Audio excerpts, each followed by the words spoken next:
коми пермяцкая сказка Пера и Зарань. Высоко-высоко над землей, на небе, жили бог Йен и его дочь Зарань. Тихо и спокойно текла их жизнь. Вокруг было одно небо, ровное, голубое, ни гор высоких на нем, ни оврагов глубоких, ни рек текучих, ни лесов дремучих, ничего нет. Скучно стало Зарани на небе. Смотрит она вниз на землю, а земля не то что небо. В одном месте зеленеет лесами, в другом желтеет полями, и реки по ней бегут, и леса стоят, и горы возвышаются. Смотрела Зарань на землю, и однажды сказала Йену: «Отец, мне скучно здесь, пусти меня землю посмотреть». «Что там смотреть?» — недовольно проворчал Йен. «Плохо на земле, горы да овраги, да дремучий лес Парма, а в нем бродят свирепые звери, медведи». Не пустил Йен дочку на землю.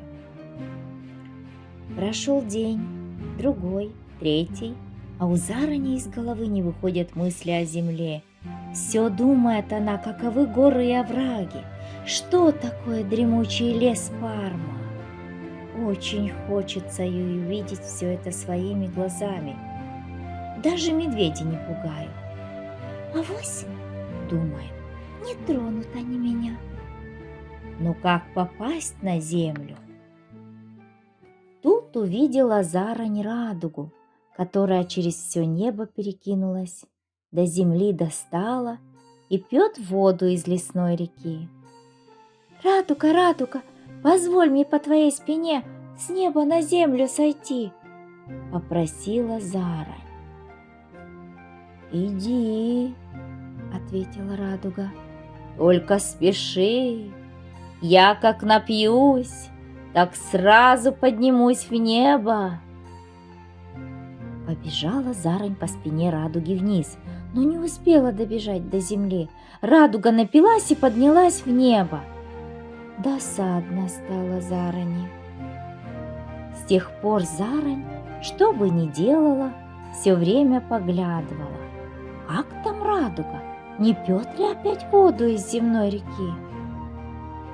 И когда однажды радуга снова наклонилась к реке, Зарань со всех ног пустилась бежать по ее полосатой спине. На этот раз она успела пробежать весь путь и ступила на зеленую землю. Вдруг она слышит, кто-то ее спрашивает: «Кто ты такая?» Видит Зарань, перед ней стоит молодой парень в красивой одежде из пушистого меха. «Я Зарань, дочь бога Йена, а ты кто?» «Я охотник, хозяин здешних мест, а зовут меня Пера. Зачем ты спустилась с неба сюда?» «Скучно мне, хочу посмотреть на землю». «Что ж, будь моей гостьей, покажу тебе всю земную красоту».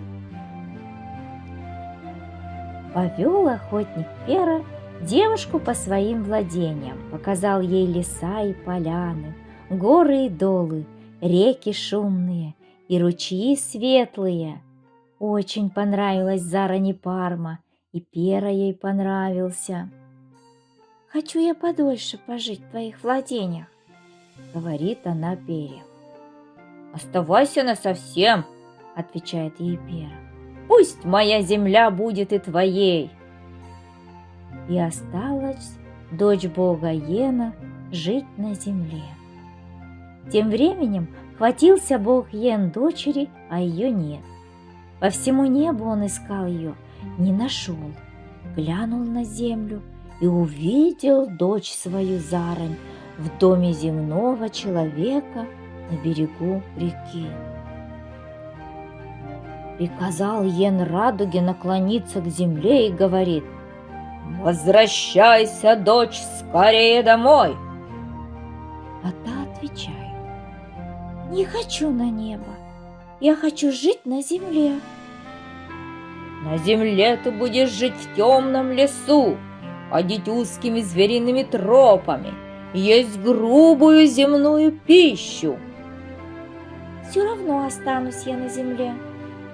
Тебе придется терпеть лишения и нужду, тяжелый труд и болезни. Одумайся, пока не поздно.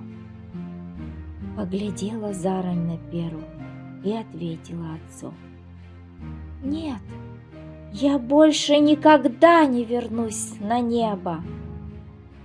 Рассердился Йен и напустил на землю великую жару.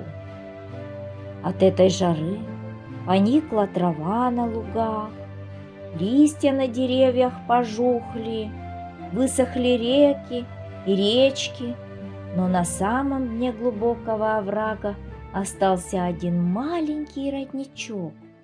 Он и поил все живое. Потерпели Пера и Зарань великую жару, а Йен шлет новое испытание. Обрушил на землю невиданные ливни. Затопила вода все низины, затопила низкие горы, затопила высокие. Но Пера и Зарань построили плот и спаслись. Спала большая вода, пошла была жизнь по-прежнему, но Йен придумал новое наказание.